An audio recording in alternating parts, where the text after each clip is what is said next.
その必要はありませんよ。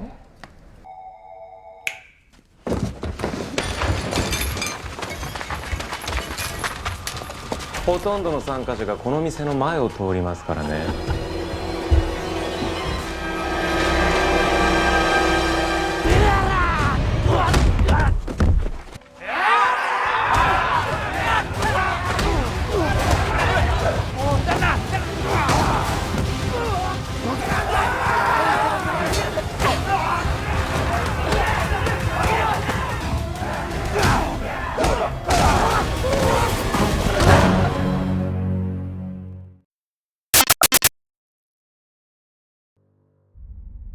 Film dibuka di tahun 1878 dan di sana terlihat para samurai yang sedang melakukan peperangan.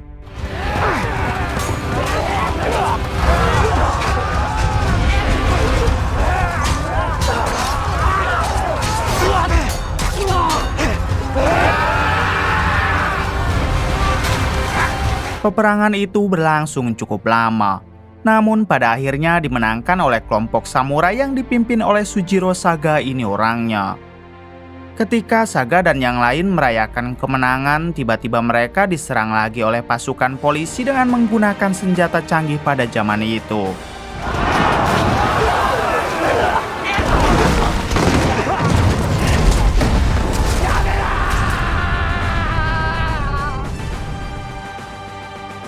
Dalam insiden tersebut, para samurai banyak sekali yang gugur, tapi beruntung Saga masih bisa selamat. 5 tahun kemudian terlihat Saga yang sedang mengobati anak istrinya akibat terkena penyakit mematikan. Diberitahu peperangan 5 tahun lalu adalah peperangan terakhir dari para samurai. Sebab untuk saat ini pemerintah melarang keras adanya praktik ajaran samurai. Dari itu, kini Saga terus menganggur dan tidak bisa mendapat pekerjaan apapun. Bahkan untuk membeli obat bagi anak istrinya saja ia tidak mampu membeli karena tidak punya uang.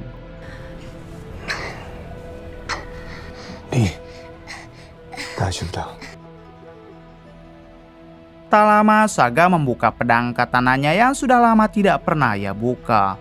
Ternyata Saga berniat akan menjual pedang tersebut kepada temannya yang tinggal di desa sebelah.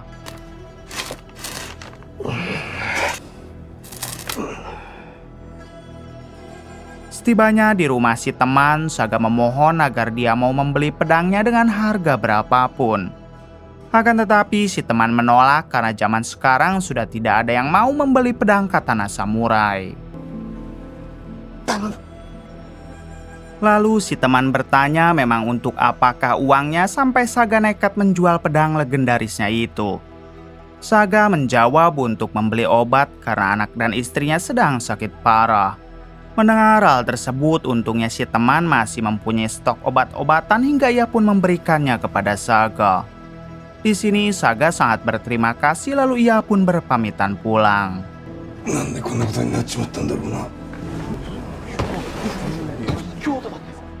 Di tengah perjalanan pulang, Saga melihat orang-orang yang sedang berkerumun. Saat didekati, ternyata orang-orang itu tengah membahas tentang selembaran brosur turnamen yang berhadiah sangat besar. Tak lama, Saga dihampiri oleh seorang kakek yang memberikan brosur yang sama kepada dirinya.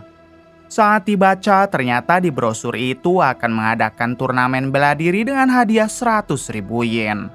Turnamennya bisa diikuti oleh siapapun, mau mantan samurai, mantan garong, bahkan mantan waria pun boleh ikut.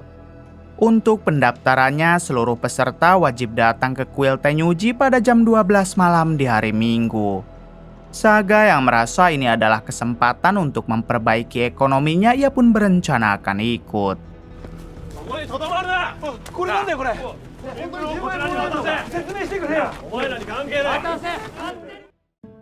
30 menit kemudian Saga tiba di rumah dan ia langsung dibuat shock saat melihat istrinya menangis sambil memeluk anak mereka. Ternyata anak Saga baru saja meninggal akibat telat mendapatkan obat-obatan. Di sini Saga hanya bisa menangis sambil terus meminta maaf.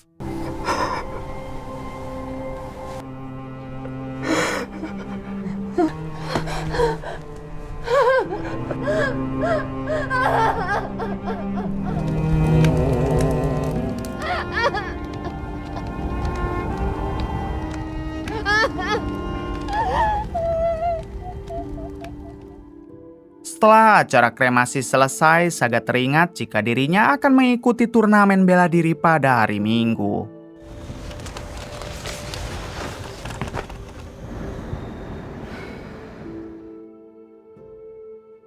Hingga saat hari menjelang pagi, Saga meminta izin kepada sang istri dengan berpura-pura kalau dirinya sudah mendapat pekerjaan. Saga berjanji jika ia pulang nanti pasti akan membawa banyak uang dan bisa mengubah kehidupan mereka. Mendengar semua itu, sang istri pun mengizinkannya karena memang Saga sudah lama sekali menganggur.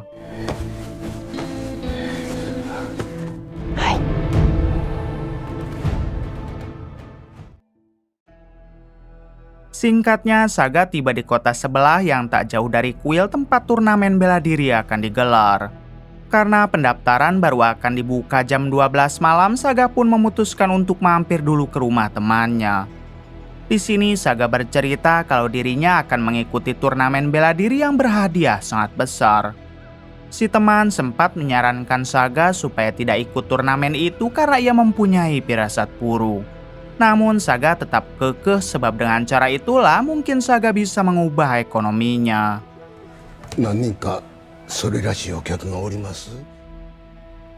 Ketika malam sudah menunjukkan jam 12, Saga pun pergi ke kuil untuk melakukan pendaftaran.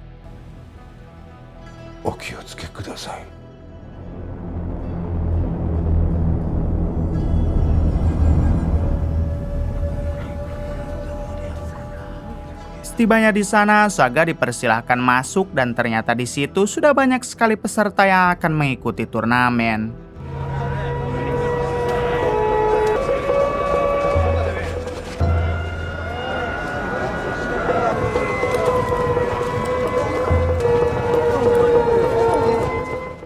Rupanya 70% dari seluruh peserta kebanyakan adalah mantan samurai yang sulit mendapat pekerjaan.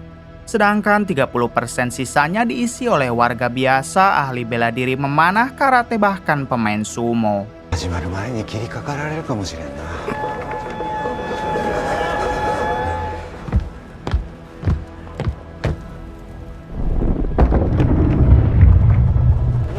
Selang beberapa saat, datanglah ketua panitia penyelenggara untuk menjelaskan aturan turnamennya. Sebelum itu, si ketua panitia juga menunjukkan hadiah berupa emas batangan yang bernilai sangat mahal.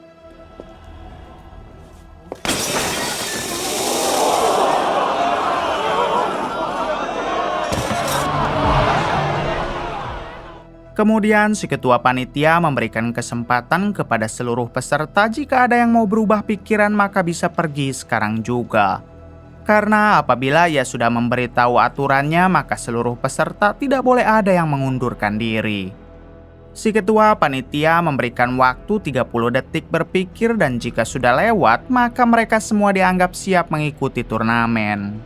30、29、Di waktu yang sama, tiba-tiba ada satu peserta yang ternyata seorang anggota polisi. Ia meminta si ketua panitia agar menghentikan turnamennya karena turnamen ini adalah ilegal. Akan tetapi si ketua panitia malah tertawa dan inilah yang terjadi.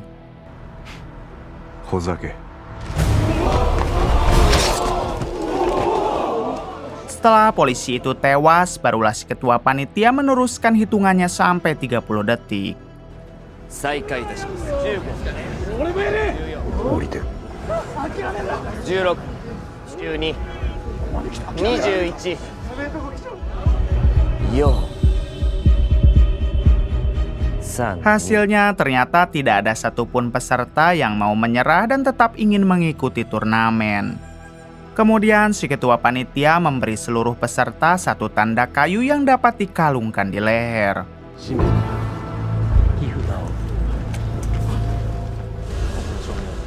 5つ首にかけてください。4つ途中での離脱を禁じています。 Si ketua panitia menjelaskan kalau turnamen ini sangat simpel karena mereka hanya tinggal berjalan dari kuil ini menuju ke kota Tokyo. Mereka semua akan diberi waktu sampai 1 bulan, namun ketika sampai di kota Tokyo, Setiap peserta wajib membawa 30 tanda kayu dengan cara menghabisi peserta lain.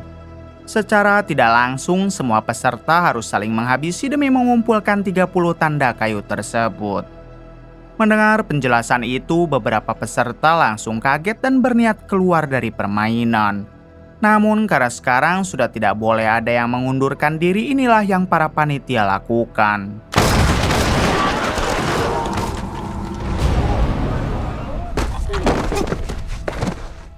Setelah itu, si ketua panitia mengatakan kalau ada yang berniat kabur atau melarikan diri maka akan ditembak mati seperti tadi.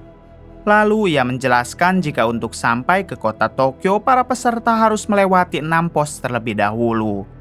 Para peserta yang sampai di setiap pos nanti harus sudah mempunyai 5 tanda kayu dan jika kurang maka mereka dianggap gugur dan akan langsung dieksekusi.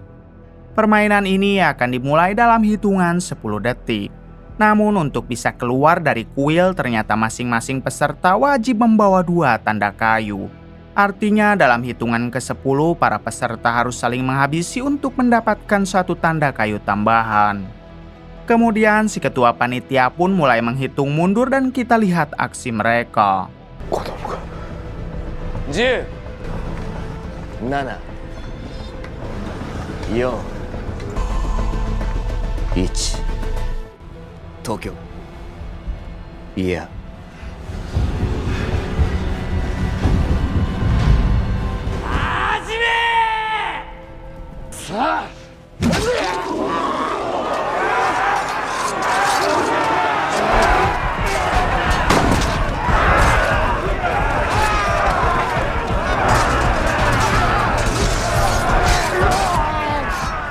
Di tengah keributan para peserta yang saling menghabisi, Saga melihat ada satu peserta wanita seumuran putrinya.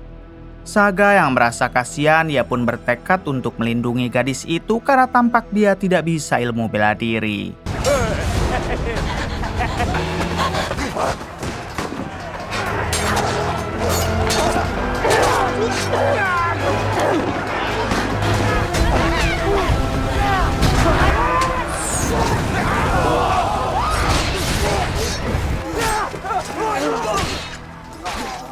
Saga pun berhasil melindungi gadis itu dari serangan peserta lain lalu membawanya bersembunyi di gudang yang ada di dalam kuil. Selang beberapa saat ada satu peserta ahli karate masuk ke gudang. Tentunya itu membuat Saga bersiap untuk melawan peserta tersebut. Namun ketika Saga berdiri tiba-tiba ternyata yang menghabisi peserta tadi adalah seorang samurai bernama Gojin. Saga pun sudah siap menghadapi Gojin, namun ia malah mengacungkan tangannya sambil berkata kalau kedatangannya ke sini bukan untuk berduel dengan Saga. Kemudian Gojin memberikan 2 tanda kayu untuk Saga dan si gadis yang tengah ia lindungi. Dengan begitu maka mereka sudah bisa keluar dari kuil karena telah mempunyai masing-masing 2 tanda kayu. Saga sempat bertanya kenapa Gojin melakukan hal ini. Gojin menjawab kalau ia sangat menghargai orang yang suka menolong orang lemah.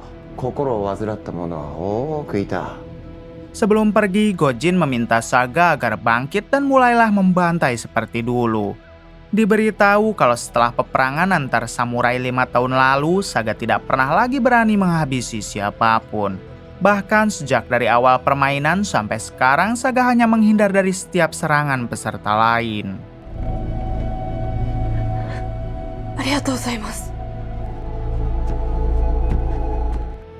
Selanjutnya, Saga dan gadis itu keluar dari gudang untuk menuju pintu keluar kuil. Akan tetapi, Saga dihadang oleh satu pegulat sumo yang langsung menyerang.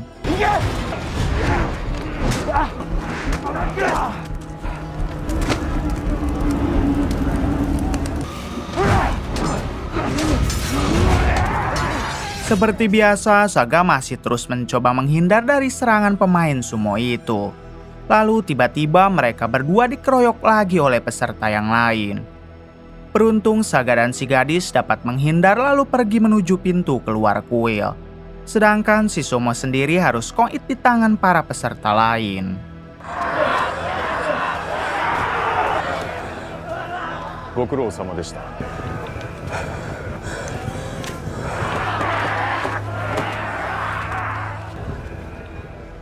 雪旅を。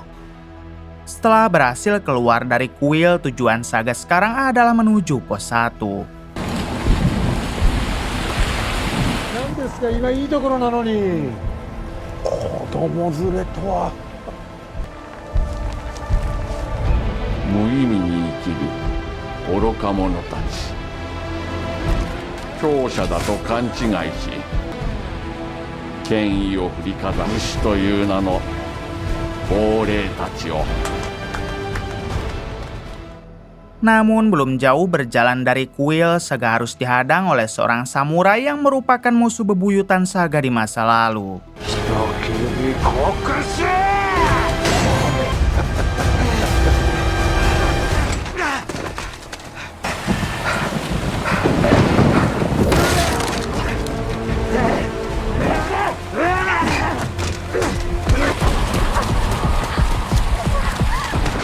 Di tengah perduelan, lagi-lagi Saga hanya menghindari setiap serangan. Hingga di suatu waktu, Saga mempunyai kesempatan untuk menghabisinya, akan tetapi ia memilih untuk tidak melakukan hal itu. Ditambah si gadis sebelumnya mengajak Saga kabur dengan menggunakan kuda. Pada akhirnya, Saga dan si gadis berhasil kabur dengan menaiki kuda tersebut.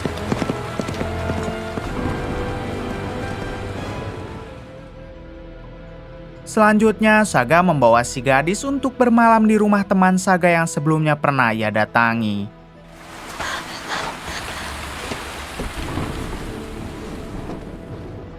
Barulah di sini kita diberitahu kalau nama gadis itu adalah Cici. Saga bertanya kenapa Cici nekat mengikuti turnamen ini padahal dirinya sama sekali tidak bisa bela diri. Cici menjawab kalau ia terpaksa karena membutuhkan uang untuk biaya pengobatan sang ibu. Merasa satu nasib dengannya, Saga jadi semakin kasihan lalu ia berjanji akan melindungi Cici sampai tiba di Tokyo nanti. 掟に反します。助けていただいてありがとうございます。 Tak berselang lama, Saga mendengar suara langkah orang datang. Dan cepat Saga langsung bersiap karena ditakutkan itu adalah peserta lain yang akan menyerang. Ternyata yang datang memanglah peserta lain, namun dia adalah Gojin, seorang samurai yang sebelumnya menolong Saga. Saga bertanya kenapa Gojin bisa tahu tempat ini dan apa tujuannya datang kemari. Gojin menjawab kalau ia tahu segalanya tentang Saga. Bahkan di masa lalu Saga dijuluki sang pembunuh manusia pun Gojin tahu. なんで俺がここに来たかやろ。なんだ。 Kedatangannya ke sini tak lain untuk mengajak Saga bekerja sama karena untuk menjalankan permainan ini membutuhkan sebuah tim. Kemudian Gojin bertanya apakah Saga tidak curiga dengan permainan ini. Mereka seperti sengaja ingin mengadu domba para samurai dan ahli bela diri lain untuk saling membunuh. Rupanya Gojin ikut serta dalam permainan ini bukan karena hadiah, melainkan ingin membongkar siapa dalang di balik permainan tersebut. 内乱を起こして日本を潰そうとしてるっていう話もある。だが確かに。 Kemudian Gojin menjelaskan kalau seluruh peserta berjumlah 292 dan yang berhasil keluar dari kuil 128 termasuk mereka bertiga. Jika tiba di Tokyo harus dengan membawa 30 tanda kayu, maka artinya hanya ada 9 orang yang akan sampai di Tokyo dengan masing-masing membawa 30 tanda kayu. Gojin mengajak Saga untuk membuat tim dengan jumlah 9 orang karena dengan cara itulah mereka lebih mempunyai kesempatan untuk selamat. Apabila Saga mau bergabung, ia bisa datang ke penginapan bernama Uzawa setelah melewati pos 1 nanti. Di sana Gojin akan menjelaskan lebih lengkap terkait strategi dan misi mereka selanjutnya. Kemudian Gojin pamit pergi dan mempersilahkan Saga dan Cici untuk beristirahat. 双葉を殺すということか。四日市に渦屋って旅籠がある。あ、いい返事待っとるで。 Pagi harinya terlihat Saga yang berterima kasih kepada temannya karena telah memberi izin untuk menginap. Sekarang Saga dan Cici akan melanjutkan perjalanan menuju pos 1. Di sini si teman meminta Saga untuk selalu berhati-hati dan ia akan selalu mendoakan keselamatan Saga.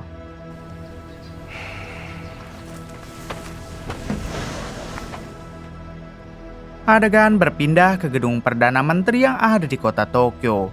Terlihat di sana si menteri sedang melakukan rapat dadakan dengan para petinggi lainnya. Rupanya rapat itu membahas tentang permainan mematikan yang berhadiah sangat besar. Si menteri tidak habis pikir ada seseorang yang menyelenggarakan permainan mematikan tersebut.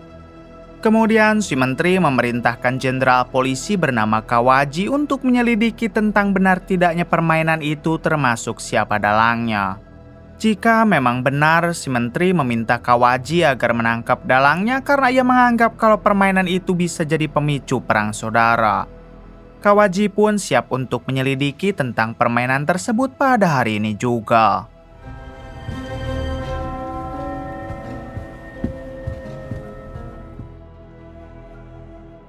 Di sisi lain terlihat seorang samurai dari musuh bebuyutan Saga yang diketahui bernama Alex sedang membantai warga tak bersalah. Hal itu ternyata dilakukan karena Alex ini mempunyai kelainan dan memang sangat hobi menghabisi orang. Tak lama Alex didatangi oleh satu peserta lain yang juga merupakan seorang samurai. Di sini orang itu mengajak Alex berduel dan jangan hanya berani kepada orang yang lemah. Tentu Alex menerima tantangan tersebut hingga terjadilah perduelan di antara mereka. 遊ぼうぜ。お前などと戦っている暇はないのだ。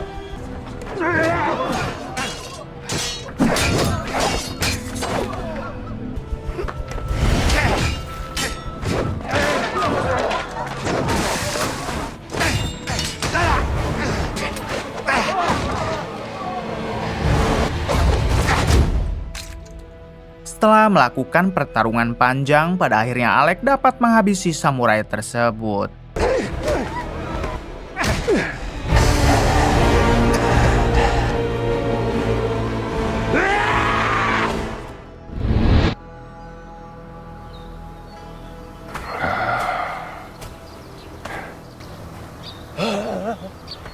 おい。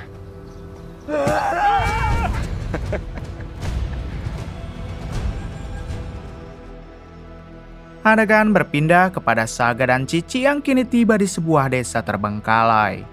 Terlihat di sana ada sekelompok peserta yang merupakan warga biasa berniat untuk mengundurkan diri dan akan melepas tanda kayu di lehernya. Terlihat juga dari kejauhan ada panitia yang mengawasi sambil memegang persenjataan lengkap. Saga menyarankan mereka agar jangan melepas tanda kayu itu dan lebih baik bergabung dengannya. Namun mereka menolak karena merasa bisa dengan mudah keluar dari permainan ini. Hingga ketika mereka melepas tanda kayu di lehernya, inilah yang terjadi.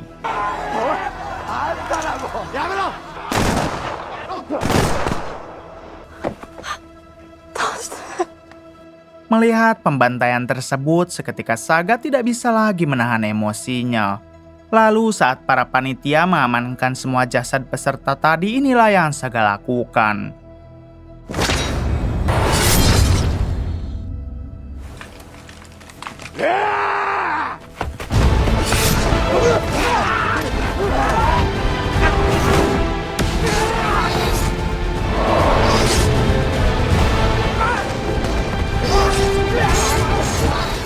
Hanya dalam hitungan detik, Saga mampu membantai semua panitia yang ada di sana.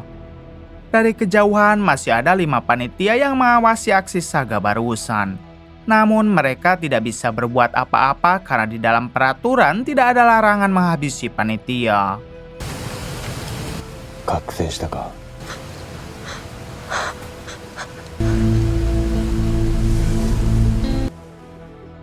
Adegan berpindah ke 20 tahun sebelumnya yang mana terlihat Saga masih remaja dan masih mempelajari ilmu-ilmu bela diri menggunakan pedang. Terungkap fakta kalau sedari kecil Saga sudah tinggal di dojo ini bersama dengan ke-7 murid lainnya. Jadi total semua murid ada 8 dan Saga adalah kakak pertama atau paling hebat di antara yang lain. Saga sudah menganggap mereka semua seperti saudara sendiri karena mereka merupakan seorang yatim piatu sama seperti Saga.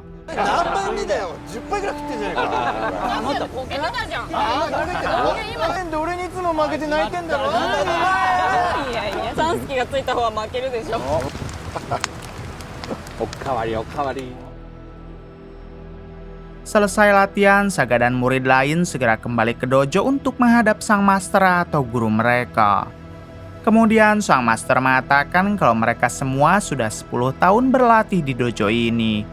Sekarang adalah waktu yang tepat untuk menentukan satu orang yang akan menggantikan dirinya menjadi pemimpin di dojo.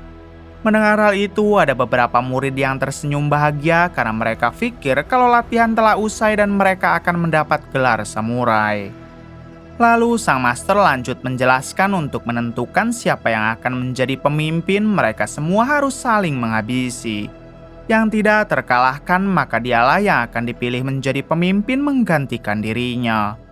Hal itu sudah menjadi tradisi di dojo ini, bahkan saat muda dulu sang master juga melakukan hal yang sama. Sontak semua murid menjadi syok karena mereka tidak menyangka kalau endingnya akan seperti ini.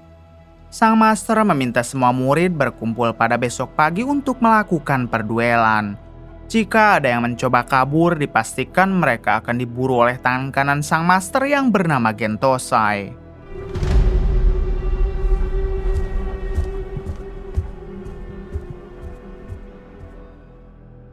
Setelah sang master pergi, semua murid langsung melakukan diskusi. Satu murid wanita bernama Iroha tidak mau kalau mereka sampai saling membunuh. Iroha menyarankan agar sebaiknya mereka semua kabur saja dari dojo tepat nanti jam 12 malam. Saga dan 3 murid lain setuju dengan ide Iroha. Namun ada 3 murid lain yang tidak setuju dan mereka lebih memilih untuk melakukan perduelan sesuai dengan perintah sang master. Menurut mereka, Gentosai yaitu tangan kanan sang master lebih menakutkan daripada melakukan perduelan. Dari sini pada akhirnya ke-8 murid itu pun berpisah. Saga dan 4 murid memutuskan kabur dengan risiko diburu oleh Gentosai. Sementara ketiga murid lainnya akan tetap stay di dojo ini.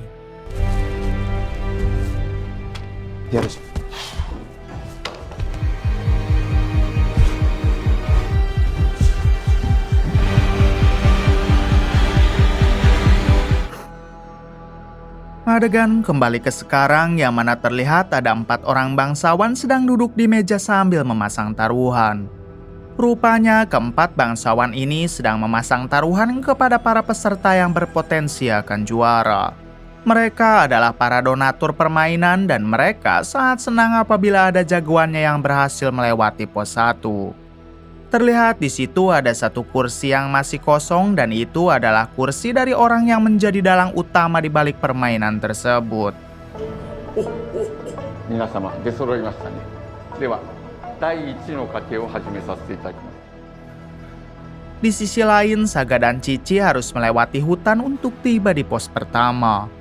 Namun baru saja masuk ke dalam hutan, Saga dihadang oleh 2 peserta lain yang merupakan seorang samurai. 刀も抜けぬ子連れが。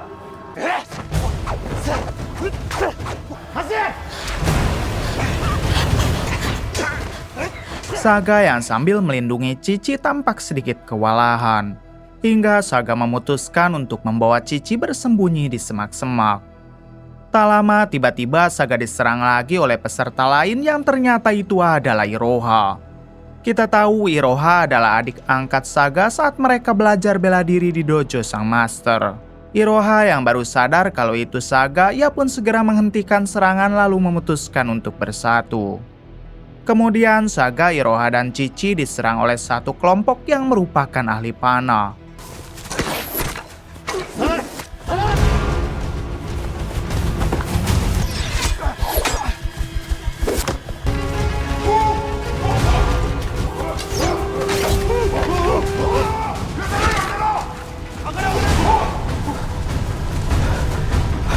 Namun di suatu ketika, Saga dan yang lain harus terkepung oleh satu kelompok ahli panah.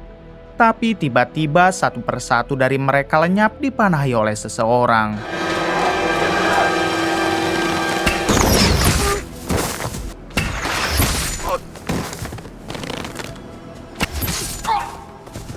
Ternyata orang tersebut adalah peserta juga yang merupakan Raja Panah. Saga pun berterima kasih kepada Raja Panah lalu bertanya kenapa dia menyelamatkannya. Raja Panah menjawab kalau di desanya mereka sangat menghormati para pelindung anak seperti Saga. Rupanya Saga dianggap sebagai pelindung anak sebab dari awal permainan memang Saga terus melindungi Cici. Kemudian si Raja Panah pergi sambil membawa satu tanda kayu dari jasad peserta sebelumnya. Lalu Saga, Iroha, dan Cici pun ikut mengambil tanda kayu dari masing-masing jasad yang tergeletak di sana. Kini mereka masing-masing sudah mempunyai 6 tanda kayu yang artinya sudah memenuhi syarat untuk melewati pos 1.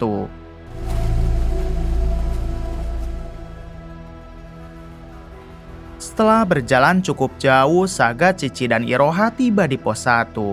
Lalu mereka pun segera memperlihatkan tanda kayu masing-masing yang sudah berjumlah 6.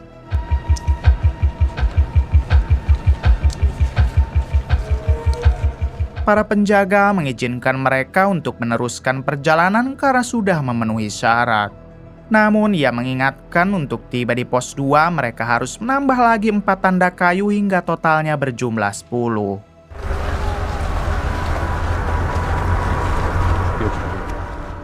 Setelah berhasil melewati pos 1, Saga mengajak Iroha dan Cici menuju penginapan yang sebelumnya dikatakan oleh Gojin. Setibanya di penginapan itu, nampak Gojin yang sudah menunggu dan mereka pun lanjut mengobrol. Gojin mengatakan dengan kedatangan Saga dan yang lain ke sini artinya Saga menerima ajakan dari Gojin untuk bergabung.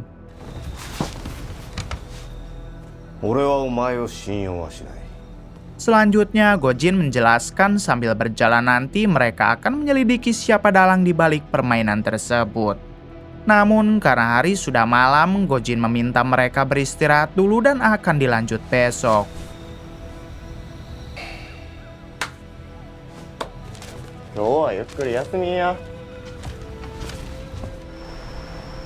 Sebelum tidur, Saga mengajak dulu Iroha mengobrol tentang kenapa ia mengikuti permainan ini. Iroha mengatakan kalau ia sengaja ikut permainan ini yaitu untuk mencari Saga dan ketiga temannya dulu. Sebab Iroha yakin kalau mereka semua juga mengikuti permainan ini. Lalu Iroha bercerita kalau sudah beberapa tahun ia selalu dikejar oleh Gentosai tangan kanan sang master. Hal itu dikarenakan Iroha masih tinggal di desa yang tak jauh dari dojo mereka dulu. Sekarang Iroha ingin mereka berkumpul lagi untuk bersama-sama melawan Gentosai yang terus saja mengejar. Mendengar hal tersebut, Saga mengiyakan ajakan dari Iroha namun nanti setelah permainan ini berakhir.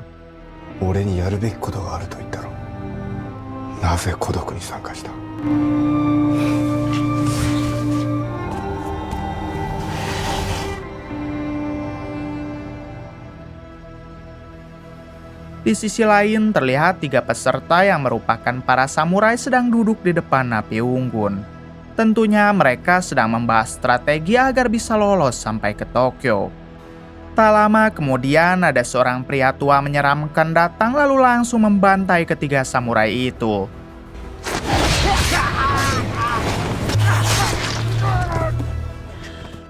Ternyata pria tua tersebut adalah Gentosai yang merupakan tangan kanan dari sang master. Rupanya Gentosai juga mengikuti permainan ini namun tujuannya bukan untuk mendapatkan uang, melainkan memburu Saga, Iroha, dan ketiga lainnya yaitu mereka yang dulu kabur dari dojo. Adegan berpindah ke gedung kementerian dan di sana terlihat Kawaji si jenderal polisi sedang terburu-buru untuk bertemu dengan Perdana Menteri. Saat bertemu, Kawaji menunjukkan foto keempat bangsawan yang sebelumnya sedang bertaruh di permainan. Kawaji berasumsi kalau dalang di balik permainan kejam ini adalah mereka. Keempat bangsawan tersebut merupakan pemilik dari perusahaan Mitsubishi, Sumitomo, Yasuda, serta Bank Mitsui. Mengetahui informasi tersebut, Pak Menteri sangat tidak menyangka karena setahu dirinya mereka adalah orang-orang baik. Lalu Pak Menteri menugaskan Kawaji untuk menangkap keempat bangsawan itu bagaimanapun caranya. Di sini Kawaji meminta waktu beberapa hari karena menangkap mereka sepertinya bukan hal yang mudah.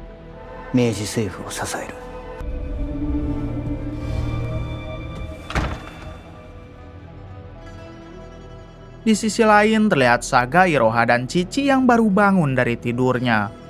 Tak lama Gojin masuk untuk meneruskan obrolan yang semalam tertunda. Di sini Gojin menjelaskan kalau sekarang mereka mempunyai 2 misi. Misi yang pertama adalah membuat satu peserta lain yang masih memakai tanda kayu ditangkap oleh polisi. Jika polisi sudah terlibat, maka peserta itu akan mendapat perlindungan dan mungkin tidak dihabisi. Namun jika peserta yang dimaksud tetap dihabisi, artinya para polisi juga ikut terlibat. Untuk misi yang kedua yaitu mencari tahu kemanakah semua jasad dari para peserta itu dibuang. Mereka akan melakukan kedua misinya nanti setelah mendekati pos selanjutnya karena di sana ada kota yang cukup ramai. Dirasa semuanya telah mengerti, mereka pun bergegas pergi untuk meneruskan perjalanan. 続いてまで口を封じるんか、それとも各地の死体を何から始める？ Beberapa jam kemudian, Gojin membawa Saga dan yang lain masuk ke dalam restoran yang jaraknya tak jauh dari kota. Sebenarnya Gojin sudah tahu kalau pemilik restoran ini juga peserta permainan, jadi dipastikan mereka akan dijebak di dalam restoran. Namun Gojin sudah mempunyai rencana lain untuk menjebak balik si pemilik restoran. Tak lama tiba-tiba si pemilik restoran datang sambil tertawa. Si pemilik restoran mengatakan kalau ia adalah peserta yang akan mengambil semua tanda kayu dari mereka. Kemudian dia memerintahkan seluruh pelanggan agar menyerang kelompok Gojin karena ternyata mereka hanyalah pelanggan settingan. Namun karena mereka hanyalah warga biasa, tentunya mereka dapat dengan mudah dikalahkan oleh kelompok Gojin.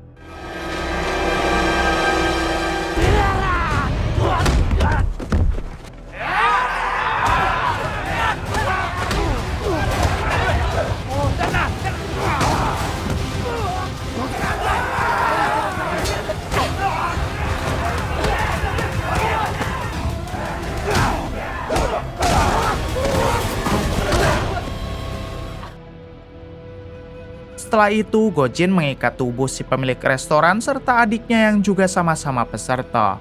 Di sini Gojin menjelaskan kalau ia akan menyerahkan salah satu dari mereka ke polisi dengan tetap memakai tanda kayu. Sedangkan untuk satunya lagi, Gojin akan ambil tanda kayunya sehingga otomatis para panitia akan segera menghabisinya. Di sini Gojin menunjuk si pemilik restoran yang akan diserahkan kepada polisi, sedangkan untuk adiknya ia akan copot tanda kayunya. Mendengar hal tersebut, si adik yang diketahui bernama Jajang memohon ampun karena sebenarnya ia sama sekali tidak ingin mengikuti permainan ini. Kakaknya lah atau si pemilik restoran yang terus memaksa Jajang supaya ikut, padahal Jajang sama sekali tidak bisa bela diri. 嘘つくなよ。どうか命だけは。 Gojin yang merasa kasihan, ia pun akhirnya mau mengampuni Jajang, bahkan mengajak Jajang supaya masuk saja ke dalam timnya. Sementara Saga dan yang lain juga setuju mengingat mereka adalah orang-orang baik. Pada akhirnya Jajang direkrut menjadi tim, sedangkan si pemilik restoran akan diserahkan kepada polisi. ここに警察を呼ぶ。ほら、行きましょうか。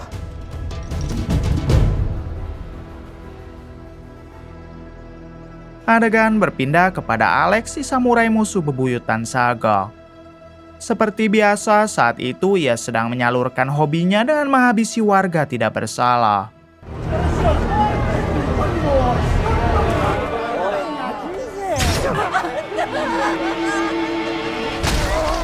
Tak lama datanglah Raja Panah yang ingin menghentikan perbuatan Alex.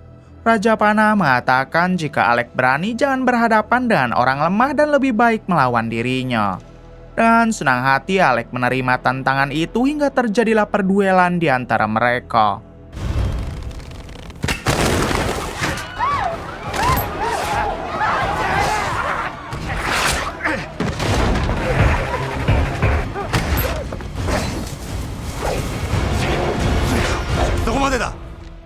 Di tengah perduelan, tiba-tiba mereka dihentikan oleh para panitia. Si panitia meminta Alex dan si Raja Panah agar melanjutkan pertarungannya di tempat lain sebab para polisi akan datang ke sini. Pada akhirnya Alex dan si Raja Panah masing-masing pergi ke tempat yang berbeda.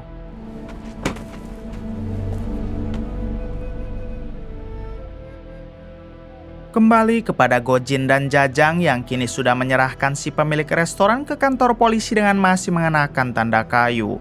Sedangkan untuk Saga dan yang lain, mereka akan menyelidiki kemana semua mayat itu dibuang oleh para panitia.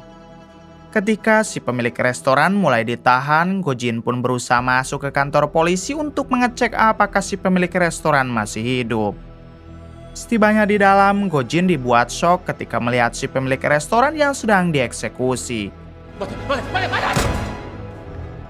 Artinya selama ini para polisi juga memang ikut terlibat dalam permainan.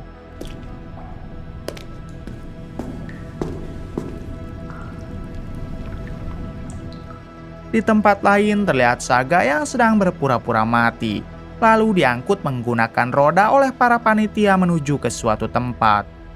Dari kejauhan tampak Iroha dan Cici yang terus mengawasi mereka.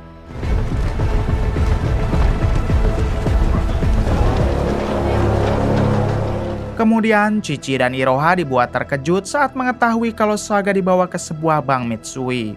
Artinya selama ini semua mayat dikumpulkan di dalam bank Mitsui karena kita tahu kalau pemilik bank itu adalah salah satu donatur permainan. Saat sudah berada di dalam, Saga langsung bangun lalu menghabisi satu penjaga.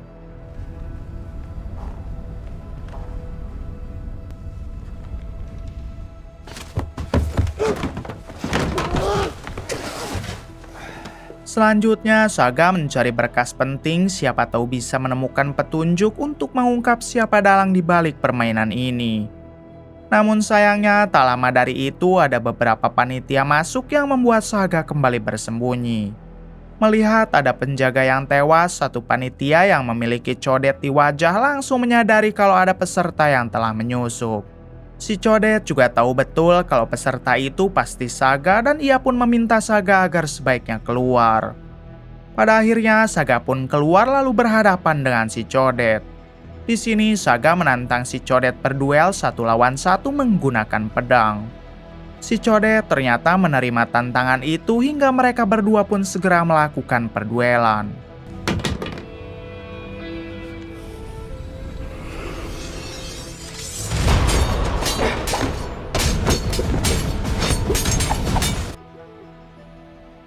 Adegan berpindah kepada Kawaji yang ditugaskan oleh Pak Menteri untuk menangkap keempat bangsawan. Setibanya di tempat mereka, Kawaji dan beberapa anak buahnya bergegas masuk ke dalam. Melihat kedatangan Kawaji, nampak keempat bangsawan itu langsung takut, namun tiba-tiba...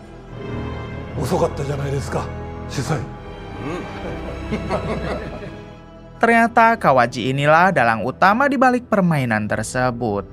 Kemudian Kawaji duduk bersama dengan mereka membahas tentang permainan itu. Diberitahu alasan Kawaji mengadakan permainan ini tak lain untuk memusnahkan para samurai serta para ahli pedang lainnya. Menurut Kawaji, selama masih ada mereka, ia tidak mungkin bisa menjadi penguasa Jepang secara penuh. Sementara teruntuk keempat bangsawan, mereka hanyalah donatur yang diajak Kawaji karena mereka suka berjudi dengan mode ekstrim. Lalu salah satu bangsawan bertanya bagaimana jika Perdana Menteri tahu tentang permainan ini. Kawaji meminta mereka agar tenang sebab sebentar lagi ia akan menghabisi Pak Menteri lalu diganti oleh dirinya.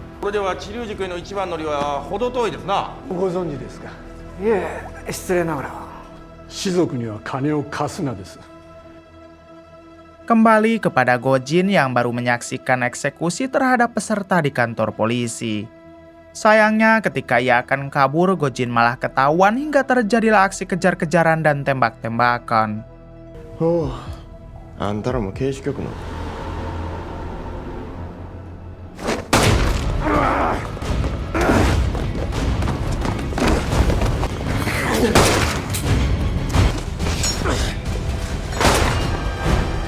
Untungnya Gojin mampu keluar dari sana lalu mendatangi Jajang dan mereka berdua pun segera pergi.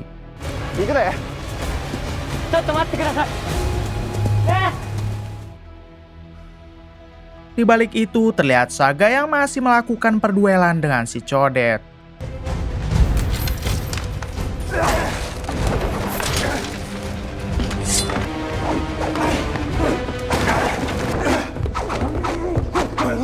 Terlihat mereka yang sama-sama kuat, namun sayangnya di sini Saga harus terpojok oleh si Codet. Ketika Saga hendak dihabisi, datanglah Iroha yang langsung menyelamatkan Saga lalu dibawa kabur.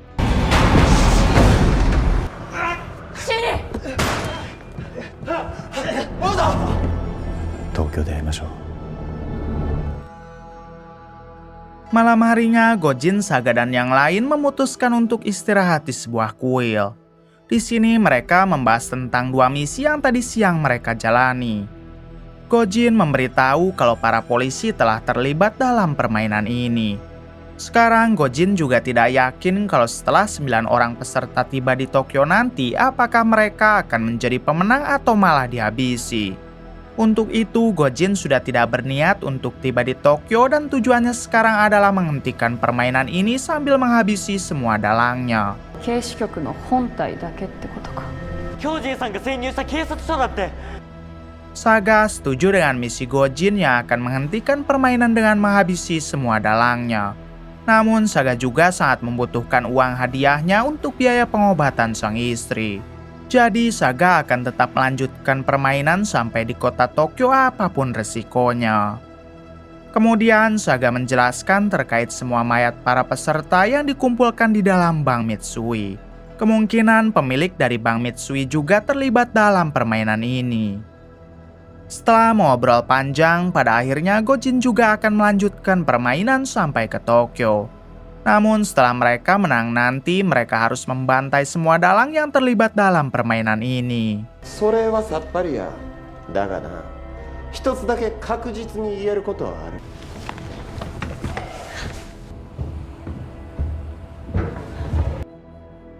Sebelum tidur, Cici memohon kepada Iroha agar dirinya diajari bagaimana cara menggunakan pedang. Cici tidak mau ia terus menjadi beban dan setidaknya ia bisa untuk melindungi dirinya sendiri. Pada akhirnya Iroha mau mengajari Cici lalu mereka pun berlatih bersama. 女である。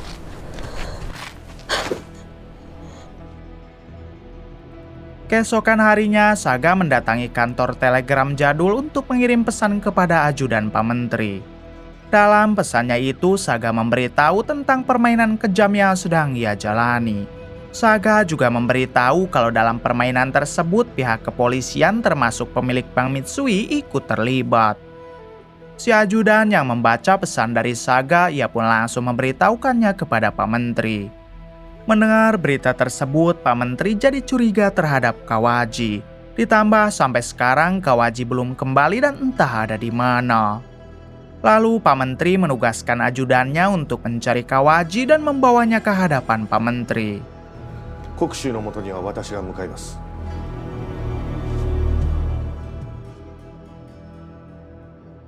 Berpindah kepada Gojin, Saga, dan yang lain yang kini hendak meneruskan perjalanan menuju pos 2. Setibanya di sana, masing-masing dari mereka langsung mengumpulkan 10 tanda kayu sebagai syarat untuk bisa lanjut menuju pos 3. Di sini Saga, Gojin, Iroha, dan Cici tidak ada masalah karena mereka masing-masing mempunyai 11 tanda kayu.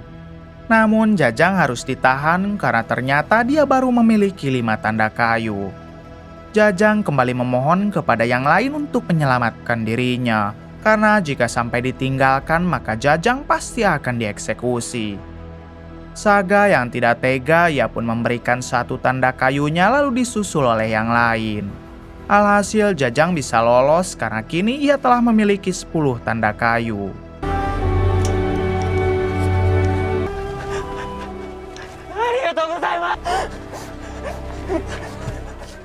Setelah berhasil melewati pos 2, kini mereka meneruskan perjalanannya menuju ke pos 3. Tak lama, Gojin meminta agar sebaiknya mereka membagi 2 kelompok. Gojin dan Jajang akan berjalan melalui jalur hutan, sedangkan Saga, Cici, dan Iroha berjalan melalui jalur desa. Nantinya mereka harus kembali berkumpul di pos 3 dengan harapan mendapat informasi baru. Saga tak keberatan dengan permintaan Gojin lalu mereka pun berpisah. 行くで、しんのすけ。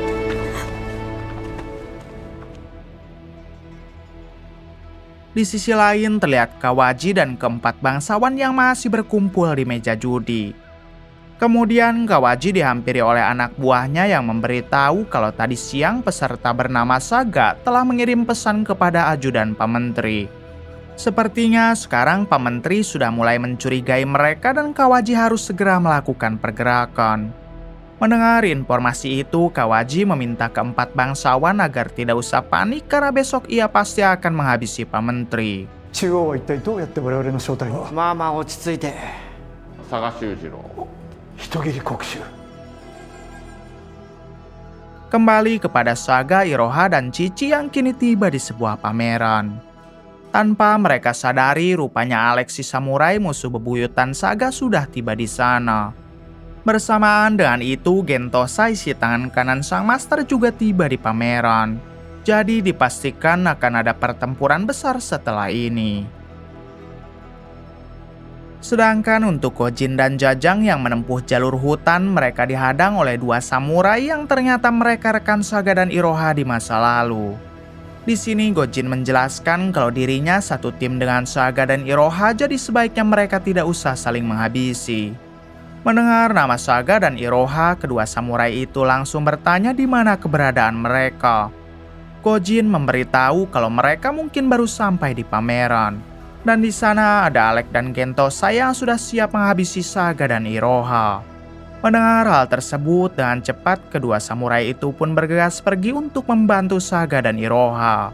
Terungkap fakta kalau sebenarnya Gojin memang sengaja ingin berpisah tadi sebab ia tahu Alex dan Gentosai pasti ke pameran.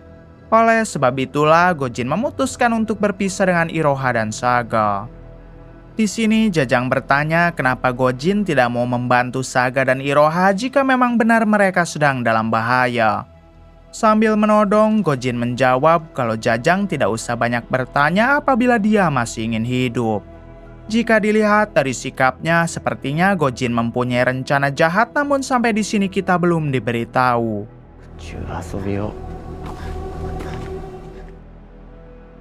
Adegan berpindah kepada Cici, Saga, dan Iroha yang masih berada di pameran. Cici yang hobi menari, ia pun meminta izin kepada Saga apakah dirinya boleh ikut menari dulu. Tentu Saga memperbolehkannya hingga Cici langsung ikut menari dengan warga desa.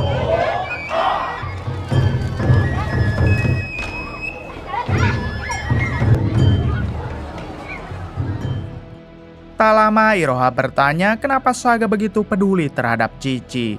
Saga menjawab kalau Cici sangat mirip sekali dengan mendiang putrinya yang sudah meninggal. Setiap kali Saga melihat Cici, ia seperti melihat putrinya, jadi itulah alasan Saga sangat peduli.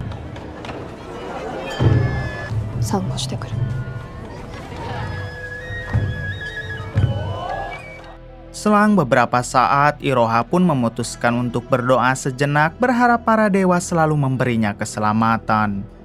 Namun di waktu yang sama datanglah Gentosai yang langsung menatap tajam kepada Iroha. Terlihat Iroha yang begitu ketakutan, lalu ia pun pergi dari sana hingga terjadilah aksi kejar-kejaran.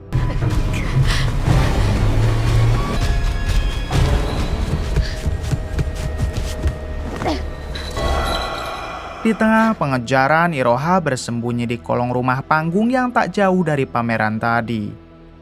Namun sayangnya Gentosai yang mempunyai feeling tajam, ia pun dapat mengetahui persembunyian Iroha lalu melakukan hal ini.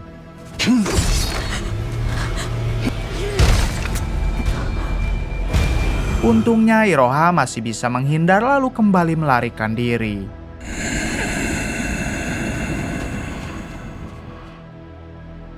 Di balik itu, Saga yang tidak tahu kalau Iroha sedang dikejar, ia pun masih menonton Cici menari. Tapi tiba-tiba terdengar suara jeritan warga yang ternyata itu adalah ulah dari Alex. Di sini Saga tidak mau tinggal diam, lalu terjadilah perduelan di antara mereka berdua.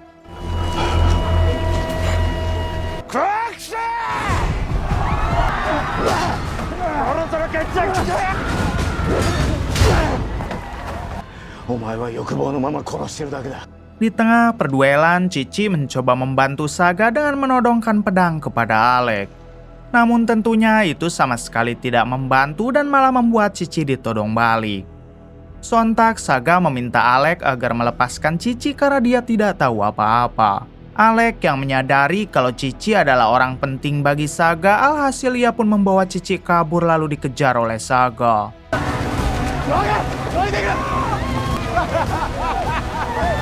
Untungnya Cici dapat melepaskan diri hingga perduelan antara Saga dan Alec kembali terjadi.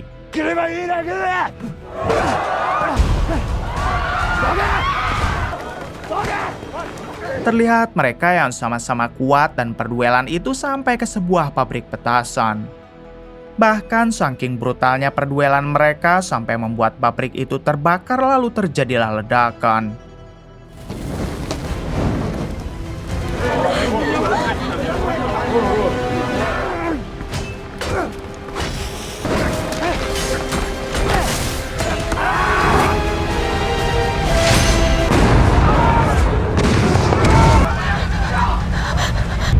Namun Saga dan Alec masih bisa bertahan lalu berpindah lokasi ke dalam sungai. Barulah di sungai ini Saga mengeluarkan jurus pamungkas yang membuat Alec akhirnya koit.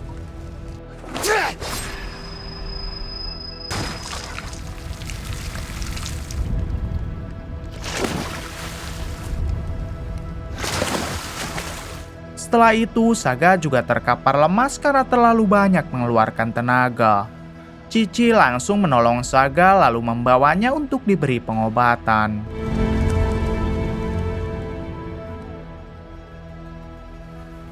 Adegan berpindah kepada Iroha yang diam-diam ternyata mengikuti Gentosai.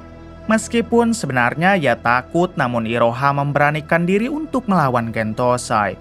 Karena jika hal ini tidak dibereskan, maka sampai kapanpun Iroha akan terus dikejar. Kemudian Iroha menyerang Gentosai dari belakang dan kita lihat aksinya.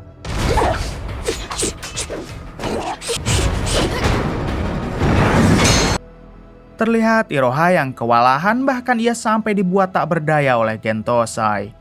Ketika Iroha akan dihabisi, untungnya dua samurai rekannya datang dan langsung menyerang Gentosai.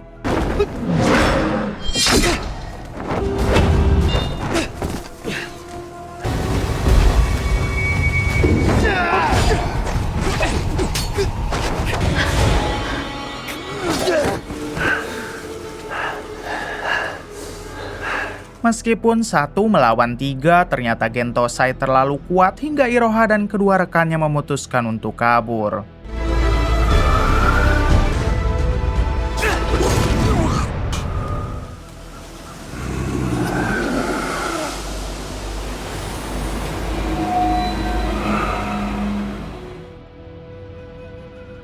Keesokan harinya, adegan berpindah kepada Pak Menteri yang sedang dalam perjalanan menuju rumah pribadinya. Di tengah perjalanan, tiba-tiba kuda dan kursinya berhenti. Kemudian datanglah si Codet utusan Kawaji yang langsung menghabisi Pak Menteri.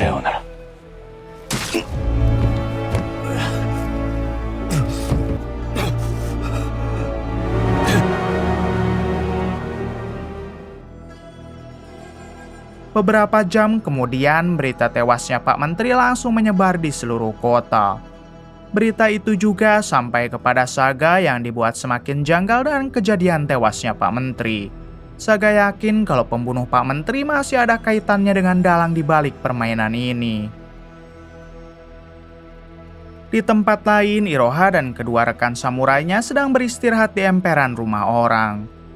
Di sini Iroha bertanya kemana saja mereka selama ini dan kenapa hanya datang berdua bukankah seharusnya bertiga. Salah satu dari mereka menjawab justru selama ini mereka selalu mencari Iroha namun tidak pernah ketemu. Untung saja ada permainan ini dan mereka memutuskan untuk ikut dengan tujuan agar bertemu dengan Iroha dan juga Saga. Sementara untuk rekan mereka yang satunya masih dalam perjalanan karena tadinya dia memutuskan untuk berpencar. Selanjutnya, Iroha mengatakan untuk bisa menghabisi Gentosai sepertinya mereka harus berkumpul dulu dengan Saga dan satu rekannya yang masih dalam perjalanan. Sampai kapanpun jika mereka hanya bertiga mungkin tidak akan mampu menghabisi Gentosai. Pada akhirnya mereka sepakat untuk berkumpul dulu nanti sebelum melakukan serangan kepada Gentosai. Di tempat lain, keempat bangsawan tampak sedang bahagia ketika mendengar berita kematian Pak Menteri. Mereka semakin kagum terhadap Kawaji yang bisa mengatasi masalah dengan begitu satset. Sekarang mereka bisa fokus menikmati permainan ini tanpa ada gangguan dari pihak manapun.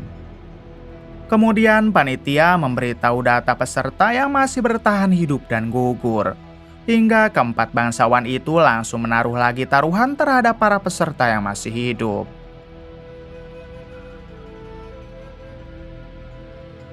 Berpindah kepada Gojin yang sedang bertapa sementara Jajang menunggu di pinggirnya. Tak lama Gojin didatangi oleh Gentosai yang bertanya apakah Gojin tahu kemana perginya Iroha dan yang lain. Gojin balik bertanya kenapa Gentosai masih belum juga bisa menghabisi mereka. Terungkap fakta kalau sebelumnya Gojinlah orang yang memberikan informasi kepada Gentosai mengenai keberadaan Saga dan Iroha. Di sisi lain, Saga dan Cici sedang meneruskan perjalanan menuju pos 3. Begitupun dengan Iroha dan 2 samurai rekannya yang meneruskan perjalanan sambil mencari Saga dan satu lagi rekan mereka. Kemudian film pun bersambung dan si Bray akan lanjut lagi season keduanya apabila filmnya sudah tayang. Oke, terima kasih yang sudah menonton sampai akhir. Mohon maaf bila banyak kesalahan. Salam dari Bray Movie.